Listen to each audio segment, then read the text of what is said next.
Something out there is better for you. It's just up to you to figure out, like, when are you going to take the leap to something that suits you better? Alan and I both did it.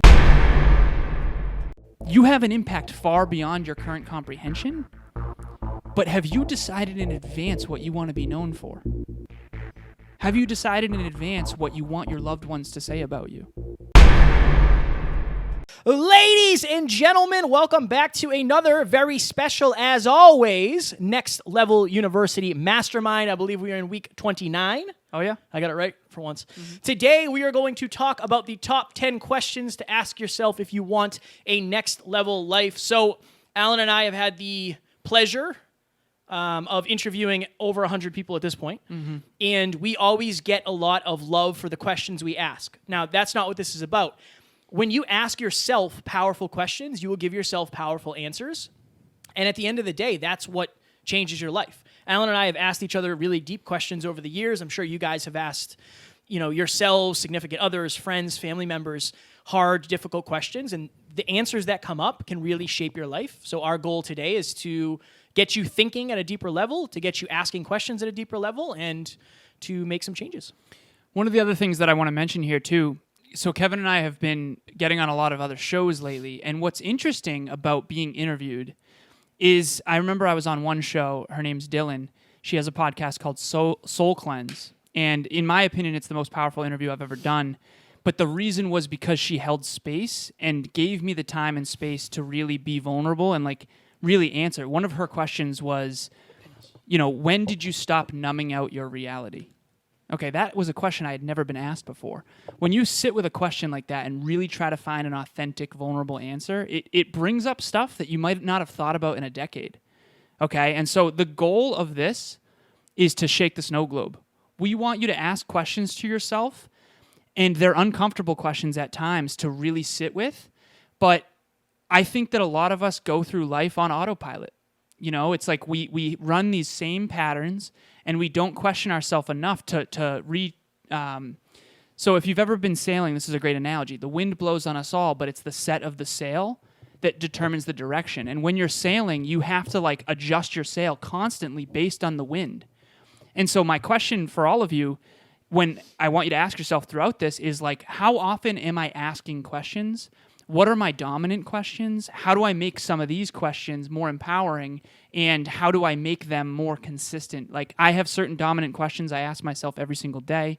What's the most valuable use of my time right now? Where am I letting myself off the hook? What do I love about myself? Different things like that. And if you've ever had a journaling habit, that's really what that is. That's your relationship with yourself was the last mastermind we did. How do you increase a positive relationship with yourself? This is one of the ways is asking questions. I feel like you're further up than I am, trying to take the camera from the kid. All right, so a couple of the questions I ask are not brutal, but they're very honest and they're very thought-provoking. And again, that is always my goal. I don't necessarily want to motivate you or inspire you. I want you to ask yourself questions that you've never asked yourself before, because when we did that made the biggest change. So number 1, so we got 10 and 2 bonus because promise and over-deliver is our motto. Number 1, on a scale of 1 to 10, how happy are you in your relationship? Have you really sat down and thought about, okay, why am I in this relationship? What am I getting/giving in and out of this relationship? What are this person's core values? Do I really see a future with this person? Does this person I'm with see a future with me? Am I settling? Am I lonely? Am I only in this relationship because I don't want to be lonely? When you start to ask yourself these questions and you have the courage to answer them, absolute game changer. So one of my friends, this is something that I've talked to him about several times. I said, hey, on a scale of 1 to 10, how happy are you in your relationship?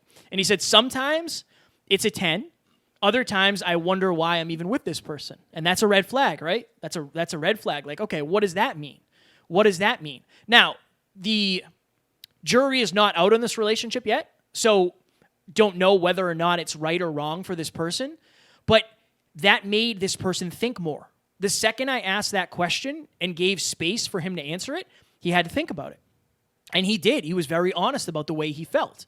And I know he struggled in the past with this. So if you have somebody in your life who's willing to ask you that question, I would say thank you to them, because that's a very powerful question that we're not always willing to ask ourselves. So the takeaway from this, if you're lying to yourself, and we've all done it, right? We've all lied to ourselves. It is a short-term win. It's you avoiding feedback. It's you avoiding pain. But in the long term, it's going to hurt you. It's going to catch up. Guys, the truth always catches up with you. No matter how fast you run, no matter where you hide, the truth will always catch up to you. And imagine if you knew right off the bat, this is the person I want to be with. I'm not doing this because I'm lonely. I'm doing this because I'm in love. I'm not doing this because I don't think I can get any better. I'm doing this because this is the best I could ever dream of. This is the most amazing relationship I could ever be in. Imagine what your life would be like if you didn't waste time in a relationship that didn't serve you. How many times have you done that? Oh, yeah. I've done that. Right. And I'm going to talk about that later in this. Imagine if you just got right down to it and admitted, you know what? This isn't for me. I don't want to waste any time here. And of course, there's lessons in everything. But this is another great takeaway. You're never going to be in your dream relationship if you're not in it. You can't be in two relationships at the same time. I mean, you can, but you'll end up on an episode of Cheaters, and you don't want that. So that's my takeaway. If your dream relationship is out there and you're not in it, you're kind of wasting your time. And you can't have both. You're not going to have both. One thing that I would say is when we sit down to do these top 10s, whether it's leadership or changing your relationship with yourself or intimate relationships or the questions you ask yourself, it's always difficult to take all of what we learned and hone it into these sort of buckets, right? To narrow it down to just 10. But what I found most fascinating about this one is that this was the hardest one out of all of them for me to hone down. And Kevin and I, when we were whiteboarding about this, it's like there are so many questions that I think everybody should be asking themselves. And one question that changed my life, just to pre-frame before we continue with all these other ones, is I remember when I asked myself a simple question: is my current girlfriend going to admire, respect, and value me as much as Amy and Bianca do right now? Is she ever going to? And when my answer was no, I knew that I had to leave. I knew that I had to move on, because it just was so that's the thing. We all want to avoid uncertainty because uncertainty is a need. But questions might shake your snow globe, but they're also gonna give you answers you wouldn't have otherwise. So I just wanted to make sure I mentioned that. And that question I asked myself changed my life. That's when I finally jumped ship. Even though I was uncertain up to that point, that level of uncertainty when I answered that question was like, oh, wow, I have to go. Okay, so number 2, I call this the Genie question. So early in my fitness journey, I would do fitness coaching, but a lot of times it was, okay, they came to me for fitness, but what they really wanted was to be fulfilled. Okay, they came to me because they wanted a six-pack. What they really want is self-esteem. And they would say that they don't have consistency. They struggle with consistency. A lot of people think they struggle with consistency when they really struggle with clarity. If you have no idea what you want or what you should be doing in order to get it, you're not going to be consistent, okay? And so the Genie question is a question that I would ask them to help them get clarity. And if a genie popped out of a lamp, if you rubbed a lamp and a genie popped out, and you could be the best in the world at any 3 things, what would they be and why? If you can really answer that question, okay, and then sit with that and go, okay, why? For me, speaking was one of mine. Why? Because I believe that oratory is one of the ways that I can impact so many lives, okay? Many of my heroes are speakers, okay? That kind of stuff. But you have to ask for you. Because in my head, it's like, okay, if you could make a wish to be a certain thing, you have the potential to actually be that thing. If you were to start now, we often use the splits as an analogy. You can't do the splits right now, maybe, but you could if you practiced for 2 years. So again, if a genie popped out and you could be the best in the world at any 3 things, what would they be and why? I'll never forget when I had all these different dreams, okay? I had a coach. His name was Alex Goad. Awesome, awesome coach. Changed my life a lot. He said that you're trying to do too many things. What are your dreams? List them all out. I said, I want to be a professional speaker. I want to be a natural aesthetic men's physique fitness model. I want to be a successful podcaster. I want to be, I want to do, did I say men's physique shows? I think so. All that kind of stuff. Okay, and I was just listening them out. And then he said, okay, you can be any of those things, but not all at once. And he said, I want you to choose one. And at the time, it was really, really hard for me because it's like, no, I'm going to achieve all these. I'm going to achieve all my dreams. And then I finally picked one. He asked me, which one's the most important to you? Which one's the most fulfilling? Again, another question. I said the podcast. It's where we're having the biggest impact. It's where I feel the most fulfilled. It's where I feel the most in alignment. He said, if you go all in on that one, you'll achieve all the other ones. And by the way, some of the other ones, business consultant, all that stuff. He was absolutely right. After that, that's when I went all in on the podcast. Kevin was already all in on the podcast. But after that, we really took off. So when you ask yourself this question, you're going to have these answers, right? How many of you are out there trying to be good at a lot of things instead of getting really, really good at the one thing that your heart's deepest desire really wants? And just imagine what your life could be like if you actually did what I did and decided to go all in on one of them so that the other ones around it could get achieved. I would, if a Genie came out, I would ask for a pizza. Right now? Probably. Or maybe a burger. Number 3, and this you might say like, okay, yeah, that makes sense. Like, this is an easy question to ask yourself. But just hear me out here. Hear me out. On a scale of 1 to 10, how happy are you with your body? Like, this is a super important question because at the end of the day, most people, unless you give them the discreet okay to do it, are not going to be able to ask you this question. Like, nobody's going to come up to you, or nobody should come up to you, really, out of the blue and say, hey, on a scale of 1 to 10, how happy are you with your body? Right? Ask yourself that question. And maybe you're thinking like, okay, that's an easy question. Then why haven't you done anything about it? If you haven't. If you have, go you. Kudos to you. If you haven't, then the answer was not either enough feedback. Maybe you're not clear enough on how to do it. Maybe you don't have the why power, right? But if you were to literally look in front of the mirror with no clothes on, nobody around you to judge, on a scale of 1 to 10, how happy would you be? If you had to write down a number, nobody was going to see it except for you. What's your answer? Right now? Oh, man. 6. Mine's lower than usual, too. Mine's a 6. Yeah. But again, we know ourselves, and we're very confident and comfortable talking about that because I've been on stage in a man thong, right? So like for me, that doesn't really bother me. But does it take a hit to my self-esteem? Yeah, a little bit. Right, a little bit. I want to look better than I do right now, but that's why I'm going to the gym every day. Okay? So early in my coaching career, I had mindset clients as well as fitness clients. And one of the questions I would ask them is this same thing. Like, this is the story because it's so powerful. On a scale of 1 to 10, when you get out of the shower and you're looking in the mirror, what do you see? How do you feel about yourself? And take it in. Take it in. Because if you're running from the truth, like I just said in the first lesson, if you're running from the truth, you're not going to have the capability, you're not going to have the reason, you're not going to design the strategy to change it, right? We always tell the story about one of our friends. He literally wore sweatpants instead of going to buy new jeans because his jeans didn't fit him. He didn't want to know how big he had gotten, so he wore sweatpants, right? He would not admit how he felt about his body, so he couldn't make the changes. And then when he decided, you know what, I'm not very happy with the way I look or how I'm presenting myself, he made those changes.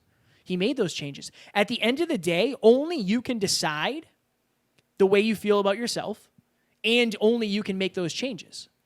We're actually having a guest on Thursday, so that episode will be dropping Sunday. Her name is Gina Swire. She used to be a plus-size model, and after she left the modeling, she actually lost a bunch of weight because they told her that she had to stay a certain weight. She wasn't necessarily in love with her body, even though on the outside, everybody assumed she was, right? So I'm sure she had to ask herself that question, and she made the changes, and now she's super into women's empowerment and talking about how you should love your body, okay? So if you have the courage to admit the honest truth in every single one of these questions, you then have the capability to at least design a way to change them. At the end of the day, brutal honesty with yourself, and you can start small. You don't have to say like, oh, I'm going to jump in front of the mirror naked today, and I'm going to tell myself exactly how I feel. Start small. Maybe you look at some pictures of yourself and say like, oh, listen to your voice on a podcast. That's hard for people at first. Start small. But if you can be honest with yourself, these questions will genuinely change your life. I'm going to turn that sound off. Okay. So one quick story here. I've never told this actually publicly. I was watching a Superman movie, and I was in Natick. This was when I was working at Cognex, and I met one of my college buddies, and I remember I had a pint with me, a pint of, I think it was rum, Captain Morgan. And it was like late in the evening after I'd already worked a long day, and all of you know that I used to drink often in those days. And we went to go see this movie, and I remember spiking my Mountain Dew at the movie theater. And I remember I watched Superman. Now, I don't know the name of the guy who plays Superman. Do you know his name, Kev, by any chance? Henry Cable? Yeah, Henry, you said Cable? Yeah. Okay, so the dude is just extremely, extremely jacked and masculine and, just a specimen. And I remember literally in the middle of the movie, I had to go into the bathroom by myself, and I legitimately looked at myself in the mirror and I cried because I had let myself go so far. Because during my master's degree, I was actually going to the gym and playing basketball like 3 hours a day. I would do an hour of the gym and then 2 hours of basketball every single day for like 3 or 4 months. And by the way, I had quit drinking for 3 full months at that time during my master's degree. And that was the happiest and most fulfilled I'd ever been.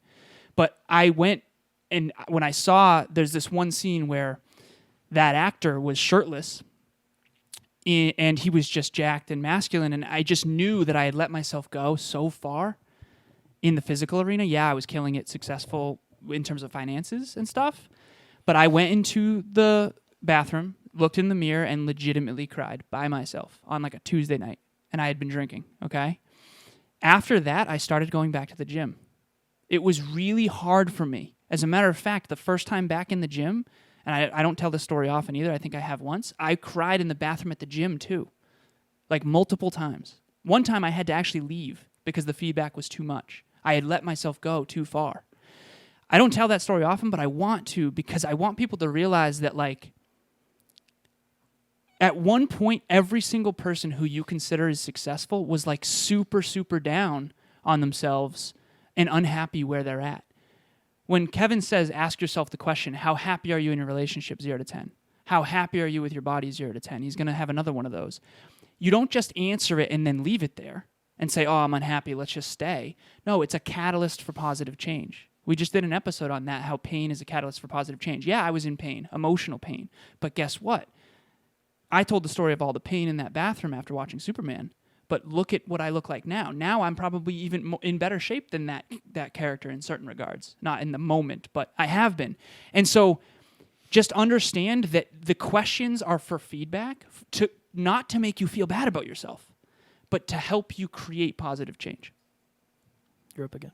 Oh, I'm up again. Okay. Number 4, very synchronistic. Pleasure at the expense of fulfillment. Okay, so where are you chasing pleasure at the expense of fulfillment? So I have some go-tos in coaching. Coaching is a lot of just asking questions and holding space. Where are you the most fulfilled in your life right now? Where are you the least fulfilled in your life right now? Where are you chasing pleasure at the expense of fulfillment? Those are my go-tos because I believe that fulfillment is an indicator that we are aligned with our highest self. I might have had fun in that movie theater that night up until that feedback, okay? But I wasn't fulfilled. See the difference? Okay? Now, I tell this story. I've told this story once. I was at a wedding, and I've talked to you guys about how it took me 5 years to quit drinking. I'm now over 450 days sober, which is just tremendous. I went to weddings were kind of my kryptonite for a while. I would basically fall off at weddings because it was uncomfortable. So you go to a wedding, everyone's there, and my friend Pat and Gina from college had a wedding in Providence. So I get there, and it might as well have been a college reunion. And in college, I was definitely considered the guy who would party and have a good time and had a very, very accelerated social life. I'll just leave it at that. And so I felt like very uncomfortable because I hadn't seen these people in 5, 6, 7 years. Now I'm in shape. Now I'm kind of seen a little bit as the personal development guy, but we don't really understand who he is. All these people know me as that other person, that old person, and not necessarily the new me. So I was uncomfortable, even though it was a loving environment and there was open bar. So what do? I chase pleasure at the expense of fulfillment. The fulfilling thing would have been to keep the promise I made to myself on my way there. Alan, I will not drink. Alan, I will not drink. Alan, I will not drink. Had 1 drink of whiskey, ended up 1 with 2, 2, 4, 4, 8. There was an after party. Then there was an after party in my buddy Manu's room, which ended up being our room because he let me spend the night. And I tell this story about someone literally came with a trash bag full of beer. Now, I took selfies with everybody. I had an absolute blast. I connected with everybody from college. It was an absolutely great time, okay? But the next day, I'm walking to my car in cold Providence, feeling so terrible about myself. I had already puked. I felt horribly physically. And then on top of that, I also let myself down again. Okay?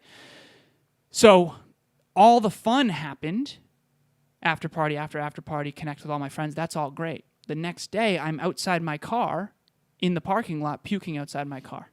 Just feeling like horrible. Later that day, I don't end up going to the gym until 5 or 6, and my workout was terrible. Okay, where are you chasing pleasure at the expense of fulfillment? Where are you breaking promises to yourself constantly and then wondering why you don't feel good about yourself? And both of those stories that I just told you about drinking, the question that I was asking myself, it's like seeing Superman made me realize that I was living below my potential. Where am I chasing pleasure at the expense of fulfillment? Same deal. And the pain is a catalyst for change. So don't beat yourself up when you answer these questions. Again, just say, what can I do to be more in alignment? And it's new awareness. And sometimes, a lot of times, new awareness brings pain. But it also brings potential. Because now you know that something, you want to change something, you're capable of doing it. We talk about that all the time, right? But you have to be aware of maybe something that you're not super excited about, you're not super proud of. You might be living below your standard. I just got attacked by a bug. Did you see that? I did. Yeah. It came for me. Yeah. All right, this is the last on a scale of 1 to 10 one, but this is one that is one of my personal favorites, and I might go off the rails here a little bit. But on a scale of 1 to 10, how happy are you with your career? We spend 40 hours a week, some people less, some people more, and COVID has obviously changed us a little bit, right? But we spend 40 hours a week doing a job that a lot of people do not like. So I remember when I was at my old job, the construction job, I was in schools. So I worked in schools a lot, and I would see a lot of teachers, and I would see a lot of, we worked pretty close with the custodial staff. So I would always get asked, like, hey, what's happening? How you doing? And I used to say, another day in paradise. And at that point, I was being facetious. I was miserable. I was not happy. But you would get that joking back and forth of like, oh, yeah, somebody's paradise. Like, yeah, it's awesome, isn't it? It's great. Most people that I came across were not happy. Now, if you see me in the studio or if you see me in the building with my sandals and my socks on and my jeans getting made fun of by people, and people say, hey, what's going on? I say, oh, another day in paradise. And I still get those snide looks or those remarks from people, but I actually mean it now because I'm so happy, I'm so fulfilled. Okay? If you were to ask yourself that question, how happy are you really with your career? Did you choose it? Maybe your parents chose it for you back in the day. Maybe they told you have to go to college for this. Maybe it's part of your identity. Maybe you took it to pay the bills and circumstances have changed. Maybe it was something different than, maybe the reality is different than what you expected. I know I've taken on jobs like that before, right? My first job, I worked at a butcher shop doing dishes, and I worked there for 1 day and I left. And they were mad at me because I didn't give them 2 weeks notice. So at the end of the day, guys, like this is where I go off the rails a little bit. Okay, we are on a rock that's spinning through the universe, and if gravity decides to take a day off, we're all dead. And here we are. Imagine if aliens came down and they saw you on your ride to work, like just miserable, that frown on your face, and they said, hey, where are you going? Oh, I'm headed into work. Oh, what do? I do this. Oh, you love it? No, I absolutely hate it. I absolutely hate it. But I have to do it to pay for the house that I'm not in, that the car that I can't afford, that gets me to work, to pay for these things that I don't really need. Like, imagine that. Imagine if you saw that and you had never seen it before. It's this weird thing. But at the end of the day, something out there is better for you. It's just up to you to figure out, like, when are you going to take the leap to something that suits you better? Alan and I both did it, right? Almost every guest we've had at some point had a job that they probably didn't like. Maybe you don't get to suicide. Maybe you don't get to punching the ceiling of your car in a snowstorm. But our goal is to help you avoid what we got to. I could tell you for sure, if you said on a scale of 1 to 10, how happy are you? I probably would have said a 1. The money's great, but I hate everything else. Okay? So you have one life.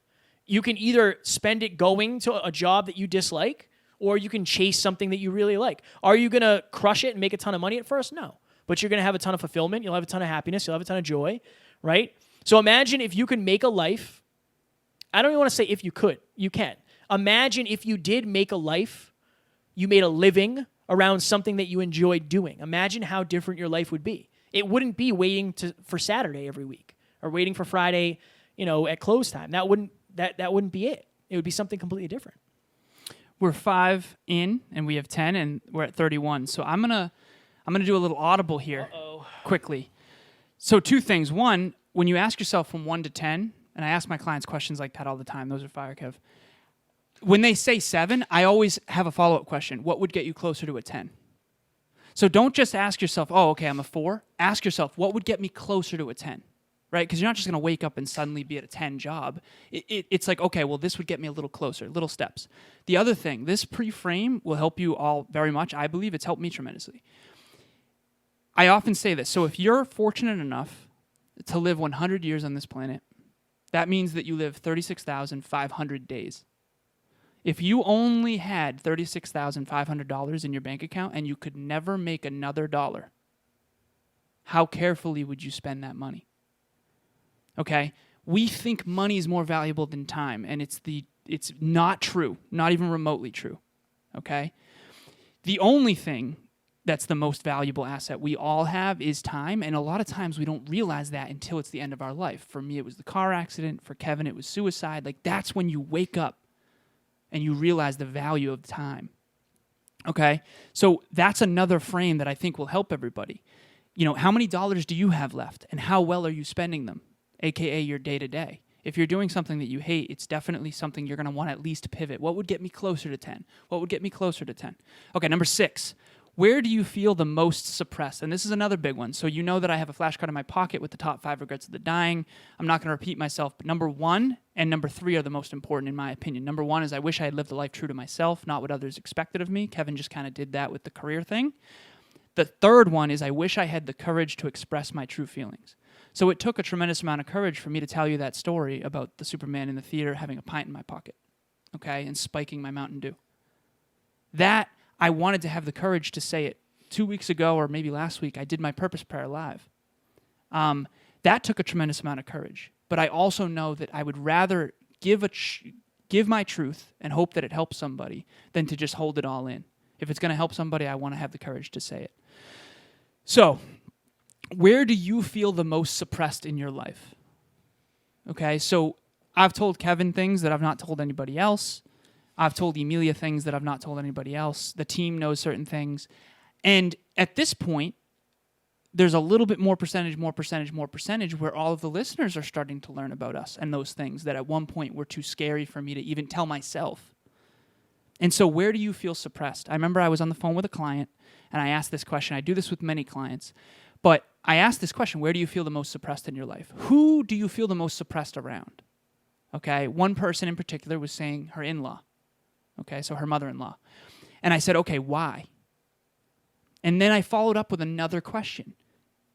Because basically the answer that she had given is that she's very judgmental.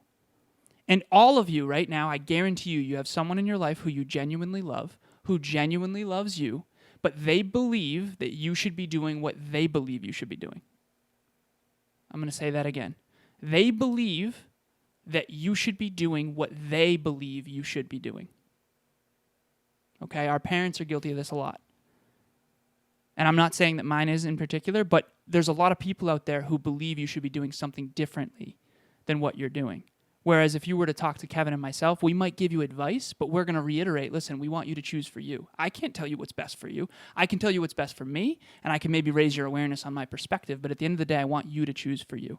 So once she identified that she feels suppressed by that other person, and a good example of this too, by the way, is, and I've said this before, if you like posting on Instagram but not on Facebook, it's most likely because there are people on Facebook that have beliefs of what you should and shouldn't say, should and shouldn't post. You're afraid of criticism. You're afraid of feedback. So not only when you ask yourself, where do I feel most suppressed, but what are you going to do about it? Imagine if you put yourself in an environment every single day where you didn't feel criticized or judged. I want you to really think about that. Kevin and I decided to go live on Facebook. There's always a little bit of like, there's going to be so many people who I genuinely care about who are going to strongly dislike a lot of the things that we say. That's okay, because there's also going to be a lot of people that get massive value from it. And so again, where do you feel suppressed and why? Who is suppressing you? Whose beliefs are limiting you because you're so afraid of their judgment? Who knew Parks and Rec could have such amazing wisdom that I'm going to share with you next. This Parks and Recreation, one of my favorite shows on Netflix. I think they actually just took it off Netflix, which is honestly a sin, and I don't know what I'm going to do. But I was watching Parks and Rec one night, and one of the main characters, Ron Swanson, very wisdomic. Is that a word? Wisdomic. He had a lot of wisdom to him. I don't think it is. He was talking to the main character. That's my word now. Leslie Knope, and supposedly the world was ending that night. And he asked her, he said, Leslie, if the world was ending tonight, who would you spend the night with? And I remember thinking at this point in my life, I was in what I call a situationship with somebody, and I wasn't in love. I wasn't planning on being with this person long term, and it wouldn't have been her. She wouldn't have been the person that I wanted to spend the last night on earth with. And that was a very hard thing for me to admit, because again, for me, it was, I just had to show up. I didn't have to be anything special. I didn't have to be extraordinary Kevin, which made me realize that it wasn't forcing me to grow, right? Taryn and I are always growing. We challenge each other. I cannot just show up to Taryn. I have to show up as the best version of myself, right? That's what I promised her. That's what our relationship is built on, okay? So if you ask yourself that question, and this is the reason why it's so important, because if it's somebody that you're not talking to, that's a huge problem. If the person that you would spend the last night on earth with is somebody that you see walk by you and say, I wish I could talk to that person. Maybe it's your father who you haven't spoken to, your mother who you haven't spoken to, right? A brother that you've lost touch with, a sister that you've lost touch with, your ex, your divorced husband or wife who you still have children with that you'd love to spend. It's such an interesting question, but you have to answer it honestly. And like Alan said, when you answer it, then you can decide what to do. For me, my decision was I had to leave that person. It wasn't right for me, and it was very hard, and I broke this young lady's heart, not intentionally, but I also realized I knew that was going to happen eventually anyway. Okay, that's what I had to do. Now, maybe you don't have to do that. Maybe you're sleeping next to the person like I am, like I know Alan is, every single night who you spend the last night on earth with. But look at what I had to do in order to get there. I had to ask myself that question. I had to regret the answer, and then I had to change it. Again, some of this is going to be painful. So at the end of the day, that kind of perspective creates clarity, because you're asking yourself a question that hopefully you'll never have to answer, but it creates clarity. It creates necessity.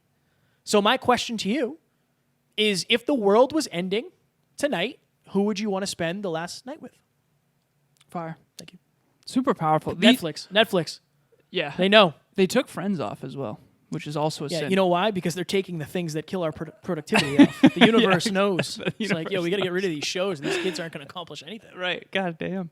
All right. So number 8 here. This is all these questions are going to create more clarity, and they're going to help you make better choices, because the better you know yourself and who you aspire to be, the more aligned your choices can be. So the question I want you to ask yourself for number 8 is, I was actually at my girlfriend's grandmother's place on Sunday. We were having donuts and coffee, and her husband had passed away, I believe, 12 years prior. And they had all the grandkids write a letter to their grandfather. It was so cool to hear. So my girlfriend Emilia, so we read hers, and she was 14 at the time when this happened. She's 26 now. And that made me think of this. Okay, when I got in that car accident and I was filled with regret, and my father again passed away when I was 2 in a car accident when he was 28. So I'm 26 at the time when this happened, and I just was like, oh my goodness. So the question I want you to ask yourself is, what would the people I love say about me at my own funeral? Now, if you have a negative relationship with death, this might be super uncomfortable for you. Okay, I've always had to have an interesting relationship with death, an emotional one, because I faced it at such a young age, not having a dad and hearing the stories about my dad. And so my mom still talks about how they kind of had to shut down some of Holden. What's interesting is actually Emilia's grandma actually knew my dad and the kids and my grandma. But you have an impact far beyond your current comprehension. But have you decided in advance what you want to be known for? Have you decided in advance what you want your loved ones to say about you? Do you want your grandkids and your kids and your wife or husband or your family to say, they were really arrogant and opinionated and they were never there for me? Or do you want them to say, you know what, that person always showed up when I needed them. That person really cared deeply about others. That person really tried hard to be the best person they can be and to make good choices and to live a virtuous life. You know, that person made some mistakes, but they always made up for it. Because how you die or when you die, I can tell you from experience, is not going to be the thing that's focused on. I heard stories about John. None of them talk about how he died or when. They talk about how he lived. All the stories about how he lived and how he lit other people up. And everybody buys from John. He was in sales. Everybody loves John. John loves people. So that's a big thing for me, legacy. And are you starting with the end in mind? Again, top 5 regrets of the dying. Why do I have that in my pocket? Because I want to start with the end in mind. I want to live congruent with who I aspire to be every single day. I don't want to leave with regret. I want to know I gave it my all. And the question I want you to ask yourself is, if my grandkids, the people that love me most, my kids, were to give my eulogy, what would I want them to say? And I have a plaque in my room. It's called, it says, literally, it's what you do in the dash. I remember it was a Father's Day 2 years ago. Kevin and I spent Father's Day together. We have been for the last few years. And I went late at night to see my dad's grave, you know, and it's like the year he was born and the year he died. And it's not the year he was born or the year that he died that matters. It's the dash. It's what he did with the life, right? So 28 years. So ask yourself that question and live congruently with whatever that answer is for you, and let it evolve over time. I think another good question, even to stack on that, is what can I do to positively impact somebody today? Amy made a great post today in Next Level Nation about, like, you know, what are you doing to pay it forward? Maybe you pay for the person behind you in line at Dunkin' Donuts or Starbucks or whatever fancy coffee place you go. Taryn and I love to leave big tips when we go out because we want people to know that we appreciate the service, right? Like, one person impacted might not seem like a lot, but imagine if that person impacts one person and that person impacts one person, right? People are going to remember the way you treat them, always. Like, people always remember that. So you can make a giant impact by deciding, you know what, today I'm going to make somebody's day. It doesn't have to be something crazy like that. You can buy a $1 flower and then give it to somebody on your way to work, right? You can genuinely make somebody's day like that. I'm not a fan of flowers myself, so if you could get me a donut or something, that would probably be better. Number 9. Kevin's love languages. Foods. Donuts. Foods and back rubs. Number 9. What would the best version of you do? And you can use this in any scenario. So the example I always use is if I throw something in the trash and I miss, I ask, like, instead of walking, usually if it goes behind it. Like, how many people have thrown something, it goes behind it, you say, well, it's pretty much the trash anyway. It's close enough. I will literally say, like, well, what would the best version of Kevin do? The best version of Kevin would go pick it up, he'd move the trash, he'd throw it in the trash. That's what the best version of Kevin would do. Back in the day, when I was working in construction, we did a lot of work above the ceilings. And nobody saw the work I did, like, a lot of the time. So sometimes I would literally just be like, yeah, good enough. Like, yeah, you know, it gets the job done. It's quick. I don't really feel like crawling over there, so I'm just going to, like, spray it from a distance and hope it sticks kind of deal.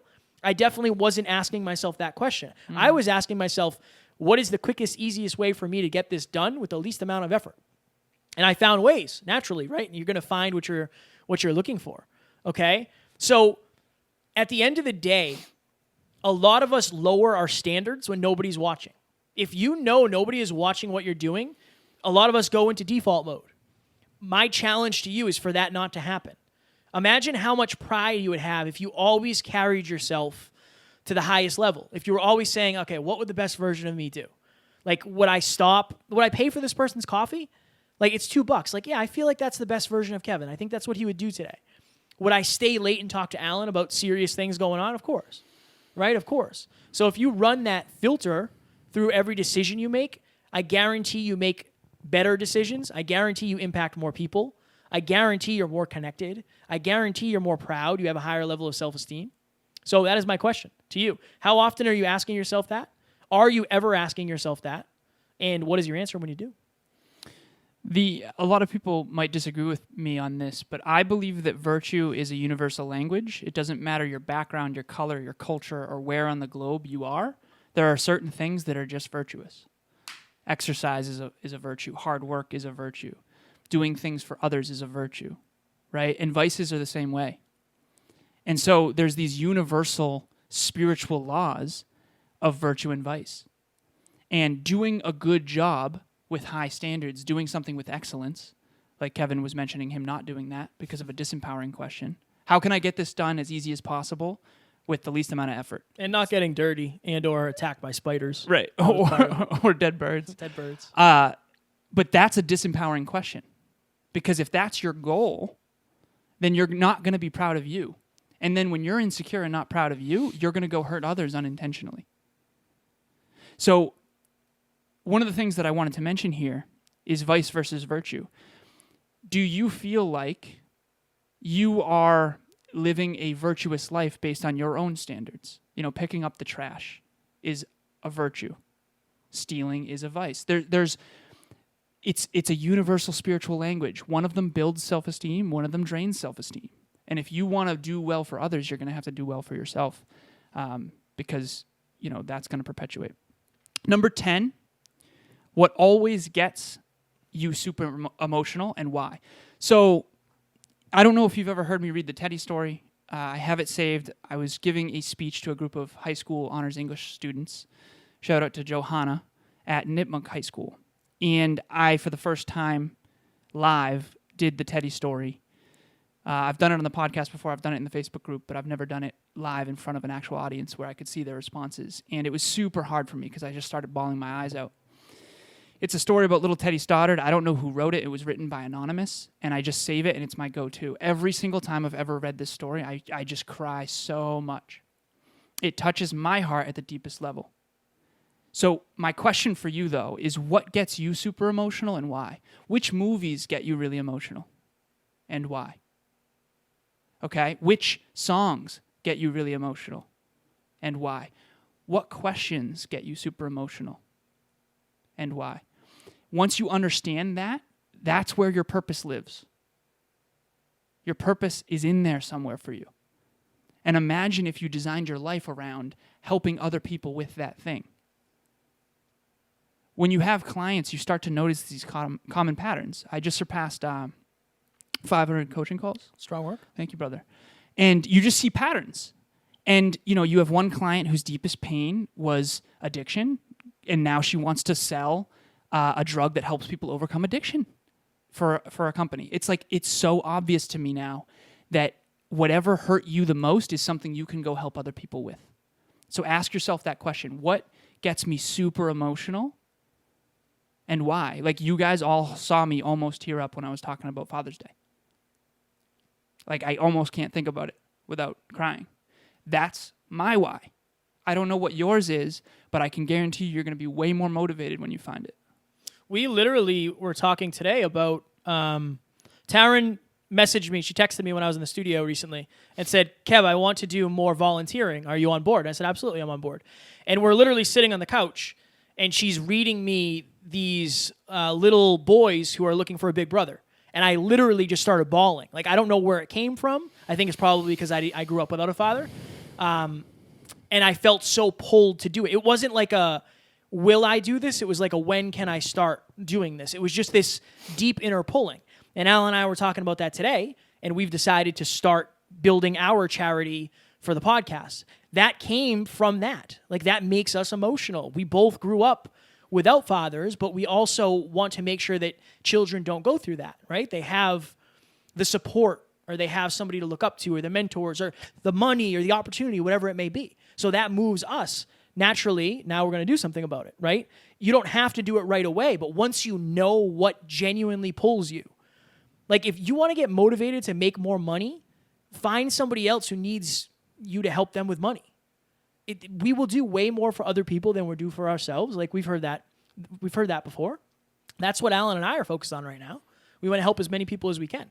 And even this podcast, right? Like, being suicidal, being in a miserable job that you didn't like, it motivates us to show up here. There's a reason we've never missed an episode.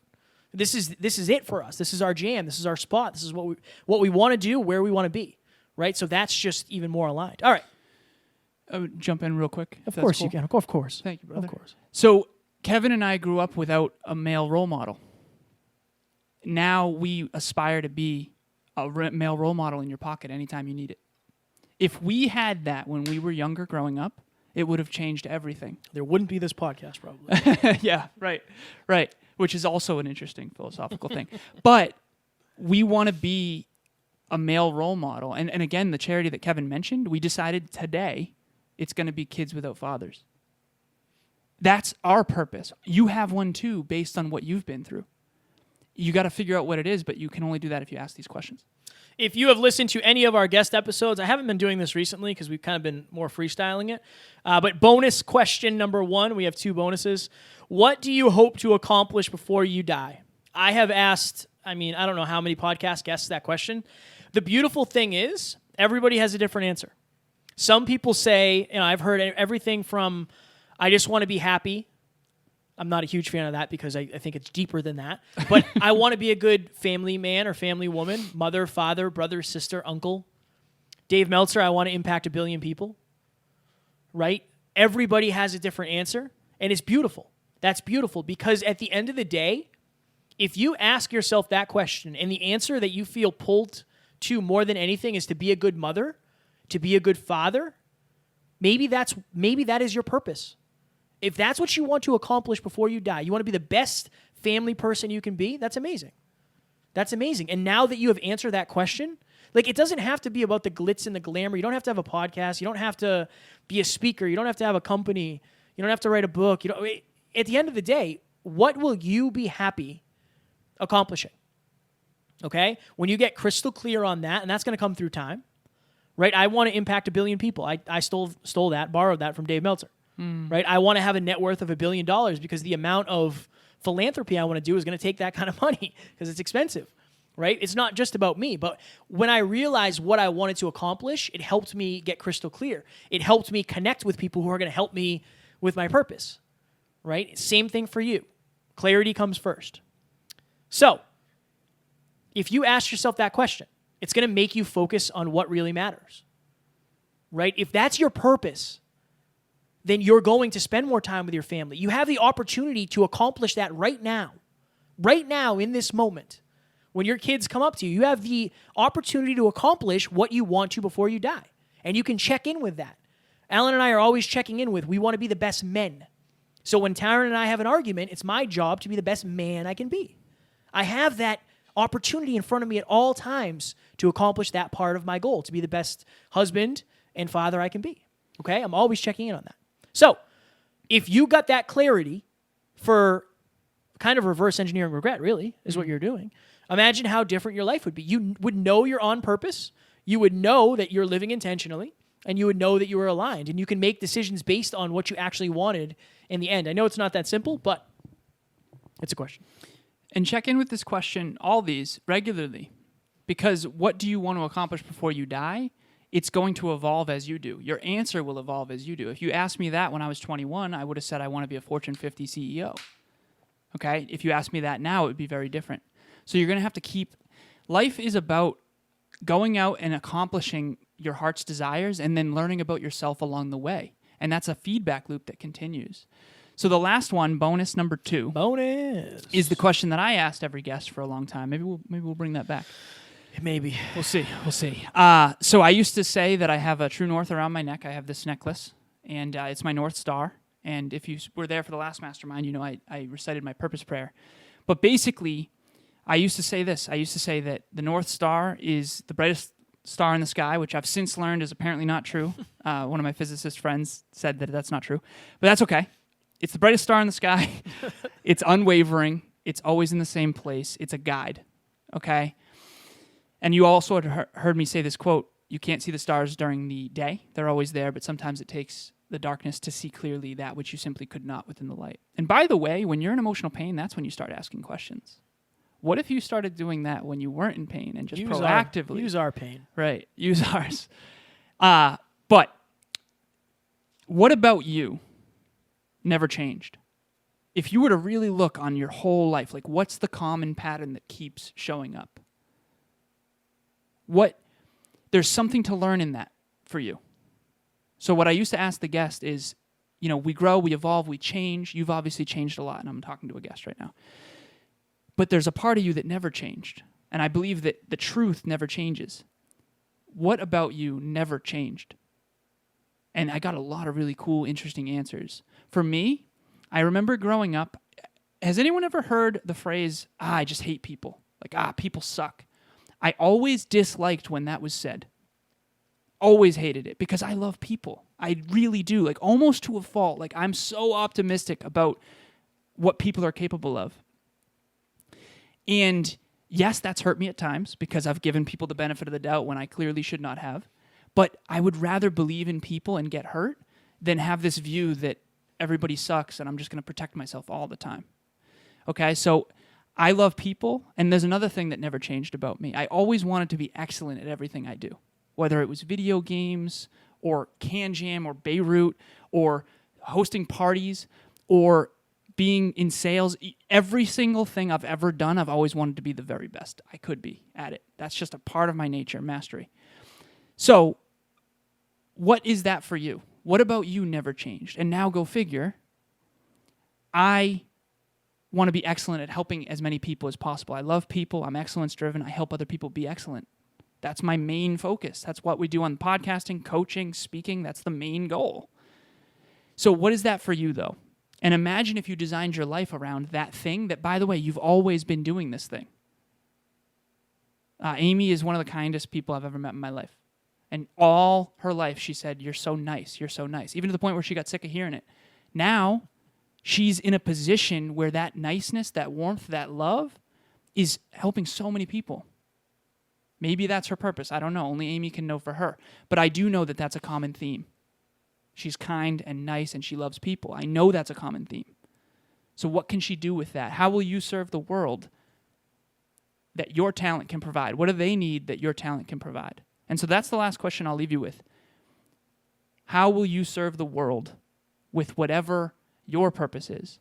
What about you never changed that you can serve the world with that? What do they need that your talent can provide? My final question is, what are you going to do with the questions here? Maybe you have answered some of these in the past. Maybe you never have. I challenge you to answer all these right now and check in with these consistently. Because again, reflecting with a higher level of awareness is a great way to see progress. It's a great way to get perspective, to see if you're on the right path. Also, we've been saying this on the podcast. So for the entire month of November, we are going to do a giveaway. We understand that COVID has, hurt a lot of people when it comes to work. The holidays are coming up. Okay, so at the end of November, we're going to give away 5 $50 Amazon gift cards. All you have to do to get entered into that is leave us a rating or a review on the Apple Podcast app, screenshot it, and send it to Alan, myself, Amy, Tiff, or Natalie, and we will enter you in. At the end of November, we will choose 5 people randomly, and we will literally send you the $50 gift cards. We want to help you guys because we appreciate you. And at the end of the day, we wouldn't be able to do this without you, because if we were just doing this and nobody was listening, it probably wouldn't work the way it does. So we want to give back. As we continue to grow and evolve the show, we want to make sure that we're giving back to people, and we love you guys. As a quick wrap-up here, what if you asked yourself, how happy am I in my relationship? Quick wrap-up. How happy am I in my relationship? What do I want to be the best at in the world, and why?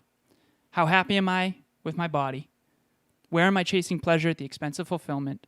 How happy am I with my career, and why? Where do I feel the most suppressed, and who do I feel the most suppressed by? Who would I want to spend tonight with if the world was going to end tomorrow? What would I want my loved ones to say about me at my funeral? What would the best version of me do in this circumstance? What always gets me super emotional, and why? What do I want to accomplish before I die? And what about me never changed? If you actually answered all those questions, you're going to leave with so much self-awareness. Most people go their whole life, not their whole life, but a lot of people go years. I went years without asking myself any of these. And then I wondered why I made bad choices. That'll do it. That'll do it. This might help you get right up to the next level. That their next level. I think it is. I think it will. Amy! Take us on out of here. All right. If you haven't joined Next Level Nation on Facebook, I encourage you to join. we're posting every day now, and I challenge you all to comment on the posts and engage in the conversations that we have on there. I will also be going live weekly with each team member on different topics on different days. So if there's something that you want us to talk about, then either message Kevin, Alan, Tiff, Natalie, or myself, and we'll make sure to talk about it. Then next week, we have Eddie Pinero from Your World Within joining us as a guest on the Mastermind, which is going to be great. I believe maybe he's doing a question and answer type thing. I'm not sure yet. So come with questions. It's going to be a really good one. And just as a quick reminder, the Mastermind opens at 5:30 for our pre-Mastermind. So make sure you come and join us to connect with everybody. Fire. Strong work, Fire. Amy. For those who don't know, Eddie Pinero, YouTube channel called Your World Within. I believe he has over 27 million views. And he is an amazing human being, a good friend of ours. And he went from a podcast interview to a good friend. And then he invited us to speak on stage in Florida with Evan Carmichael, which was amazing. It's going to be fire. Eddie is one of the most down-to-earth, intelligent dudes in the world.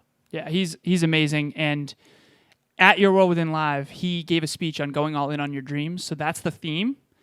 Ask him questions. He went from literally 9-to-5 job, I don't like my life, to I'm going all in on my dreams, and it's 34 million YouTube views at this point, and just getting started. I undersold him. He's on a great trajectory. And by the way, his channel, if you're ever struggling at the tail end of a workout, that's one of my go-tos. Ode to Excellence is my morning mindset workout at the beginning of every morning, and it's Eddie P. So fire.